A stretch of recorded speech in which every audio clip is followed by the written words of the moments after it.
Technology is the future, Gavin declared, raising his champagne flute at my farewell lunch. His polished smile never reached his eyes as he continued. With our new automated systems and AI integration, Northrise Apparel will be positioned to dominate the market for decades to come. He turned to me with that practiced sincerity they teach in executive coaching seminars. Let's give Vida a round of applause for getting us here. The conference room erupted in obligatory clapping. I nodded, smiled, and thanked them, clutching my small black notebook, the only personal item I'd brought with me from my office, after packing 25 years of memories into 3 cardboard boxes yesterday. My name is Vida Lewis. For a quarter century, I've been the backbone of Northrise Apparel's entire data infrastructure in Sacramento. When I started, I was plugging in physical servers and writing code that formed the foundation of what would become a billion-dollar company. They didn't call me a data architect back then. I was just the computer lady who somehow made everything work. Vida has been with us since the beginning, Gavin continued, his voice carrying the enthusiastic cadence of someone who had joined the company a mere 14 months ago. She's seen us grow from a small regional distributor into the industry leader we are today. We wish her all the best in her retirement. Retirement. The word stung. I was only 59, and I hadn't chosen to leave. The decision had been presented to me as a fait accompli 3 weeks ago.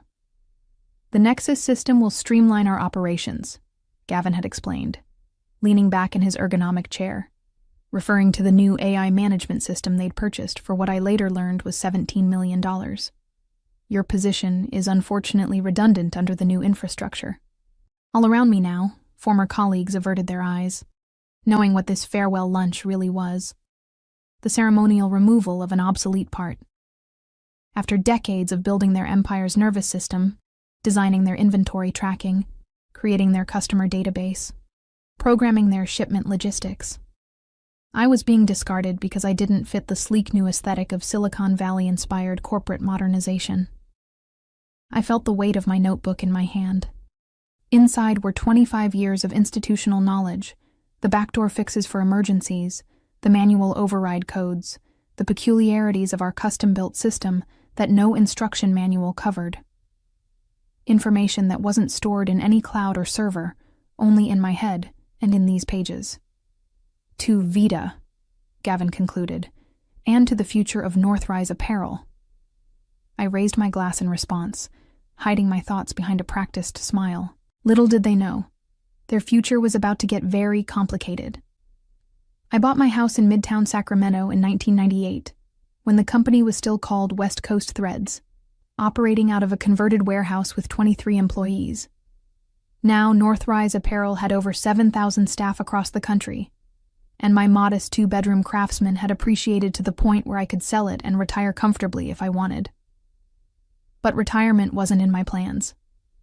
The evening after my farewell lunch, I sat on my back porch with a glass of wine, watching the sunset and thinking back on how I'd become the company's foundation without anyone fully realizing it.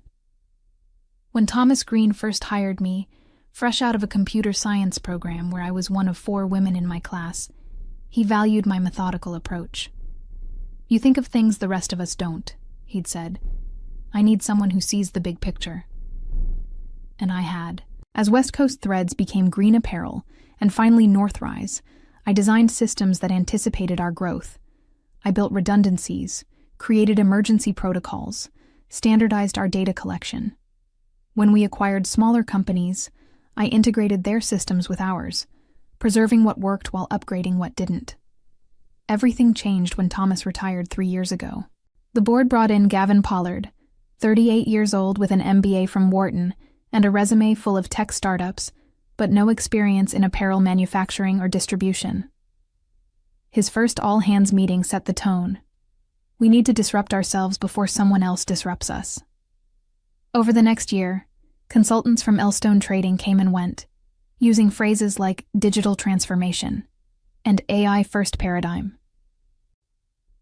They interviewed me extensively, taking notes on how our systems functioned, what databases contained which information, how our proprietary software managed inventory across 5 distribution centers. I should have seen it coming, but loyalty had made me naive. The doorbell rang, jolting me from my thoughts. Through the peephole, I saw Eleanor from HR holding a basket. "Just wanted to check on you," she said when I opened the door. "The transition team realized we never got your authentication codes for the backup systems." The transition team being the 320-somethings tasked with deconstructing my life's work. "Everything's in the handover documents," I replied coolly. "The master list should have all the access protocols." Eleanor's smile faltered. "There seems to be some confusion about the legacy systems, particularly the warehouse automation interfaces." Of course there was. Those interfaces were custom-built, modified over years to work with our specific needs. Nothing about them was standard. "I'm sure they'll figure it out," I said, accepting the gift basket, but not inviting her in. The Nexus system is the future, after all. The first signs of trouble came a week after my departure. My former colleague Jerome texted me on a Tuesday afternoon. "Systems glitching. New team can't figure out why the inventory won't reconcile with the shipping manifests." I didn't respond. The next day, Bethany from accounting called. "Vita, we're having some issues with the quarterly reporting module.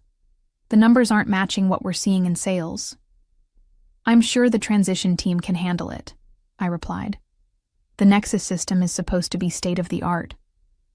"But it's still pulling from your database architecture," she pressed. "Nobody understands the connections like you do." I felt a twinge of sympathy for Bethany, who had always been kind to me, but I remained firm. "I've moved on, Bethany. My consulting schedule is already full." This wasn't a lie. The day after my severance package had cleared, I'd received a call from Philip Donovan, co-founder of Donovan & Mills Logistics. They were Northrise's biggest competitor in the West Coast apparel distribution space, and they wanted to meet. "Just a consultation," Philip had said. "We've admired your work for years." The office of Donovan & Mills occupied the 12th floor of a glass tower downtown, with a view of the state capitol. It was sleeker than Northrise's converted industrial campus, filled with natural light and modern furniture. Philip met me in the lobby himself, a courtesy Gavin had never extended to anyone below VP level. "Ms. Lewis," he said, shaking my hand. "Thank you for coming. We're excited to hear your thoughts on our data infrastructure." The meeting lasted 3 hours. I was introduced to their tech team, shown their systems, asked my opinions on their processes. They listened carefully, took notes, asked intelligent questions. "We've been trying to solve our multi-location inventory synchronization for months," their lead developer admitted. "Our current system can't handle the complexity." The problem was immediately clear to me. I'd solved it for Northrise 15 years ago. At the end of the meeting, Philip walked me to the elevator. "We'd like to bring you on as a consultant," he said. 3 days a week, your own team, complete autonomy on how you approach the rebuild." The offer was double my previous salary. "I'll need to think about it," I said, though my mind was already made up. When I got home, there were 3 missed calls from Northrise. One from Eleanor, one from the IT department, and one from Gavin himself. I ignored them all. That night, I opened my black notebook and began transcribing its contents into a password-protected document on my personal laptop. Emergency workarounds, server peculiarities, the architectural quirks of a system built over decades, rather than designed all at once. Knowledge that wasn't documented anywhere else. The next morning, I called Philip and accepted his offer. That afternoon, Jerome texted again. "Complete system failure. Nothing's talking to anything. CEO is losing his mind." I closed my phone without replying and began packing for my first day at Donovan & Mills. I was deep into my 3rd week at Donovan & Mills when the storm truly broke. I'd been given a corner office overlooking the American River and a team of 5 developers who actually listened when I talked about database architecture. We were making rapid progress on rebuilding their inventory management system, and I felt more valued in those 3 weeks than I had in my last 3 years at Northrise. My phone buzzed with a text from Jerome. They're calling it the Black Thursday crash. Nothing's working. Orders lost. Inventory frozen. Customer portal down. Gavin's looking for someone to blame. I didn't respond, but I did pull up the local business news on my computer. There it was, a headline on the Sacramento Business Journal website.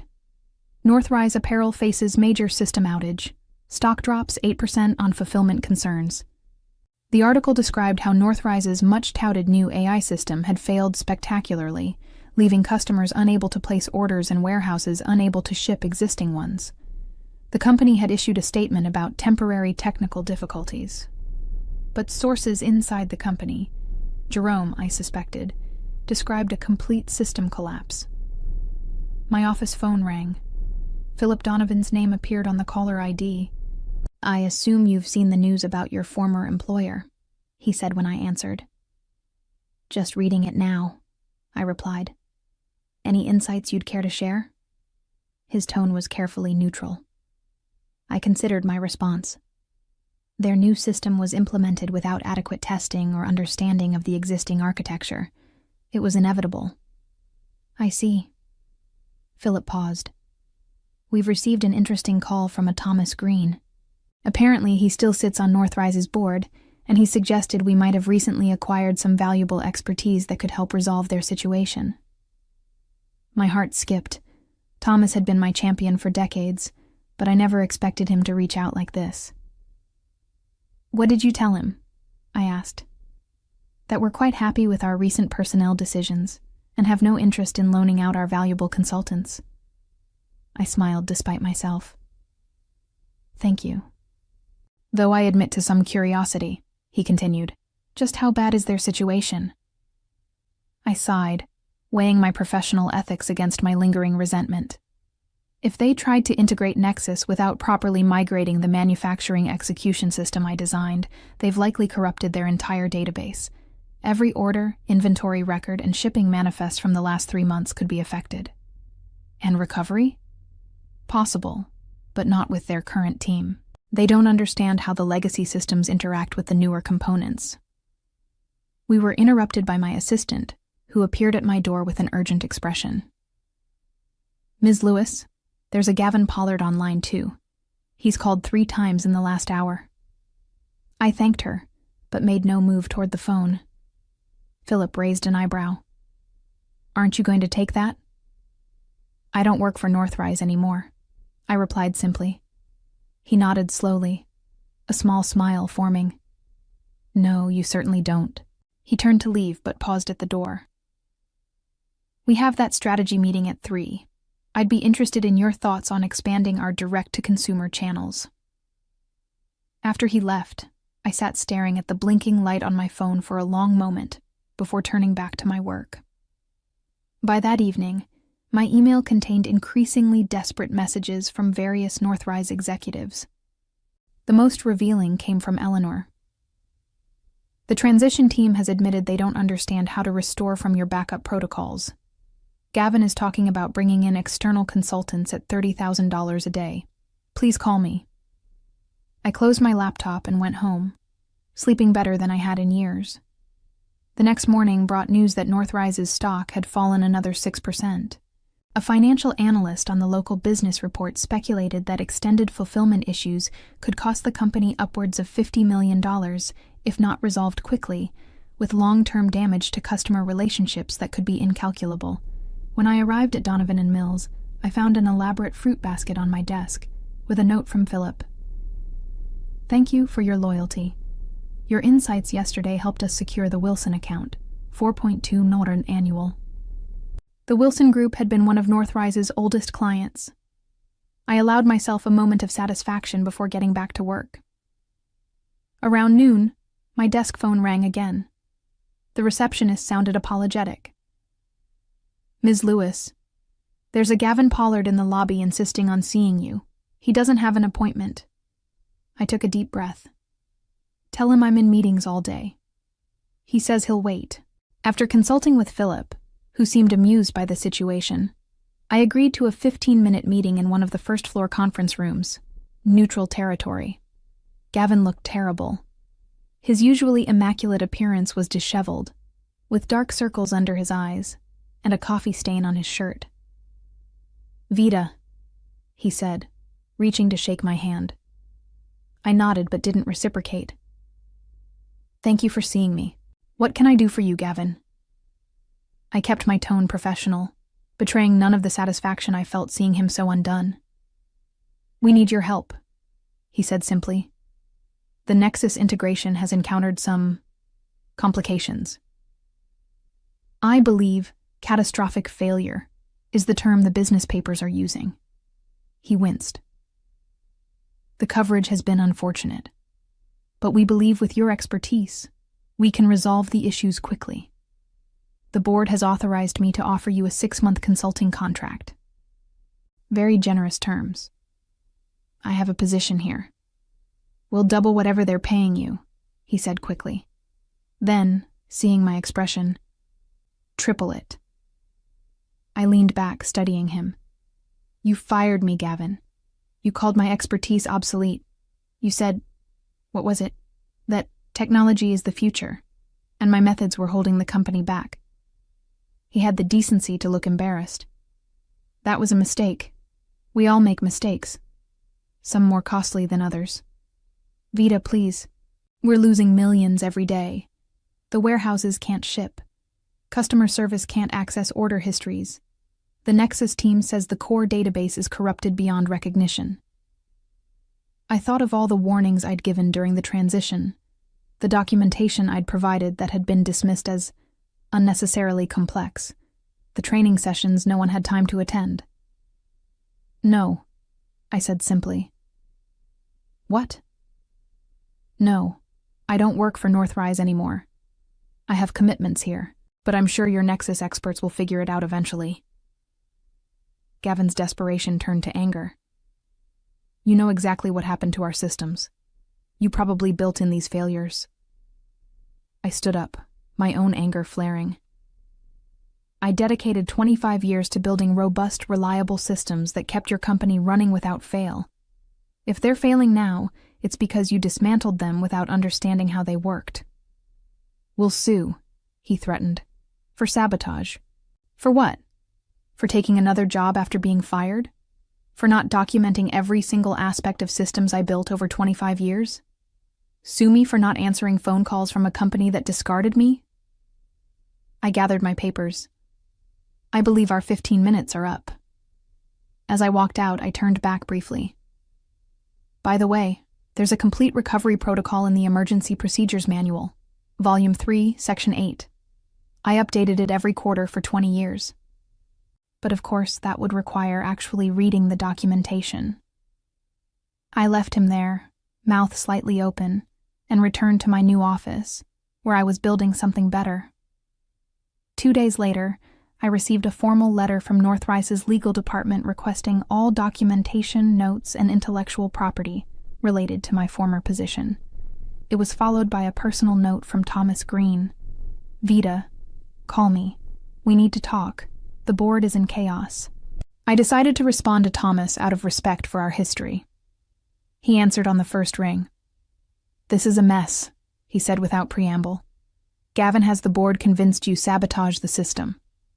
"That's absurd," I replied. "I built those systems to withstand anything. They were working perfectly when I left." "I know that," Thomas sighed. "But they need someone to blame. The Nexus implementation has been a disaster. They've lost millions in orders, and their main backup was corrupted during the migration." "There's a tertiary backup," I said. "On the secure server in Building C. It runs independently from the main system and archives everything weekly." There was a pause. Building C was decommissioned last month. Cost-cutting measure.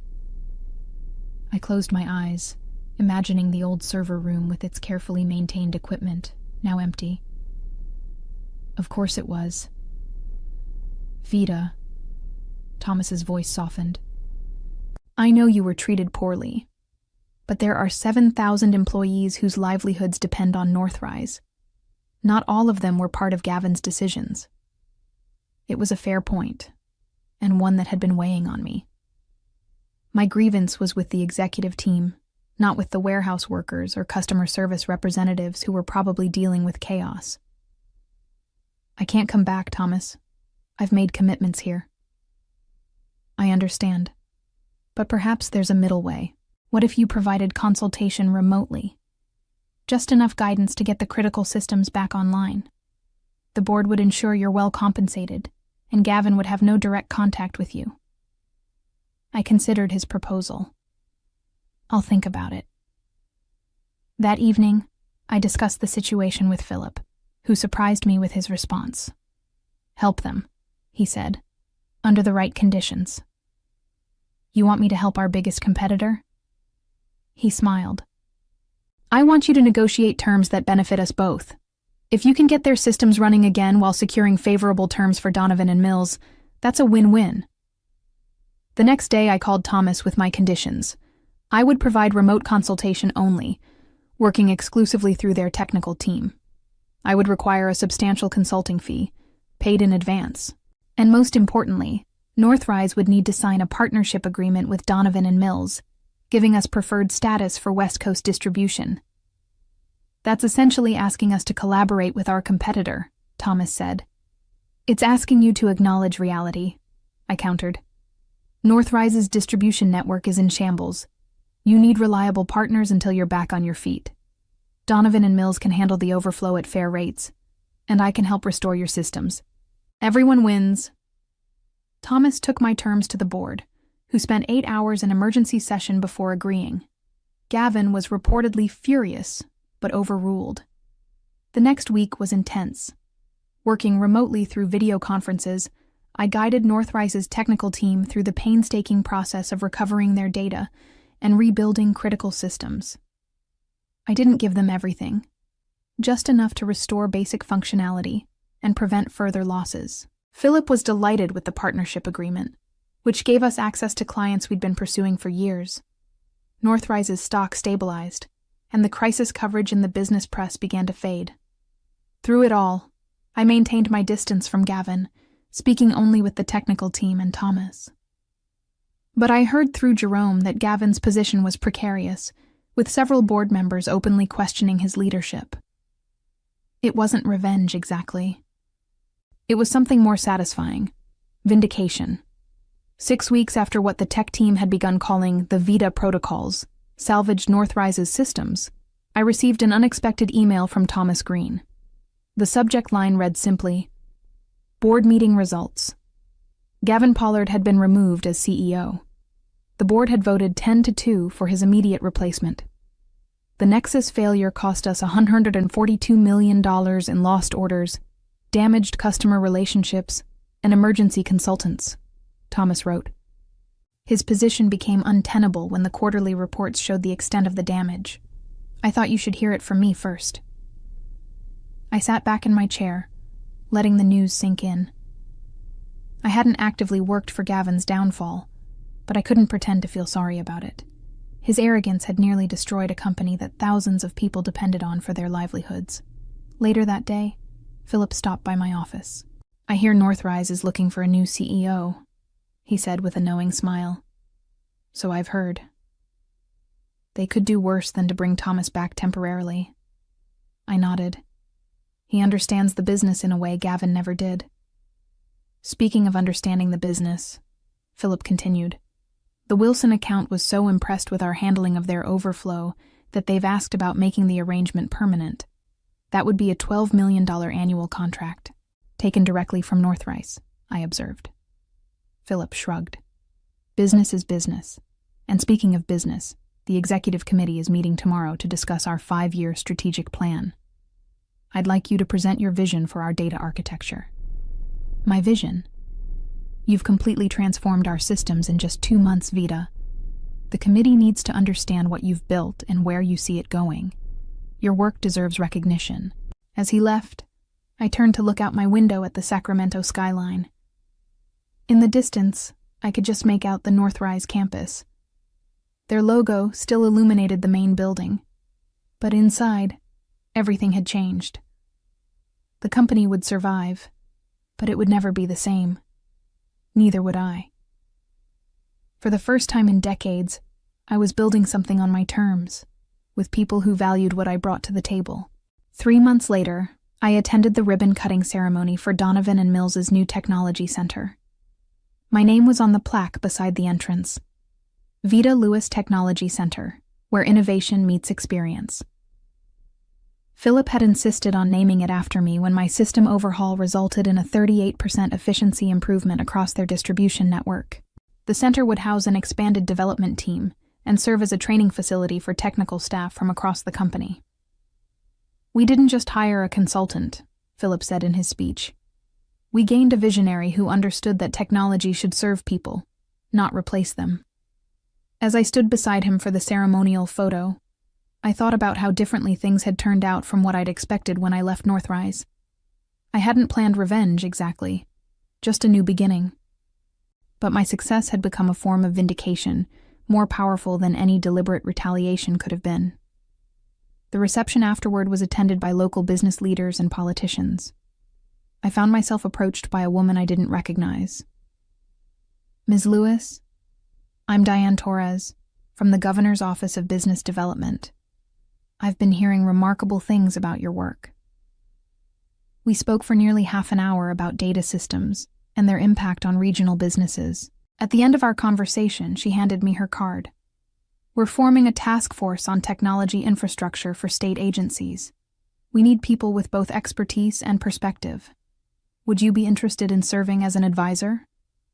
6 months ago, I had been deemed obsolete by a man half my age. Now I was being recruited to help shape technology policy for the entire state. "I'd be honored," I replied, taking her card. As the reception wound down, I received a text from Jerome. "New CEO announced. You'll never guess who."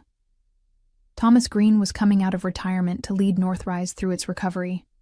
I smiled and put away my phone without responding. That chapter of my life was closed.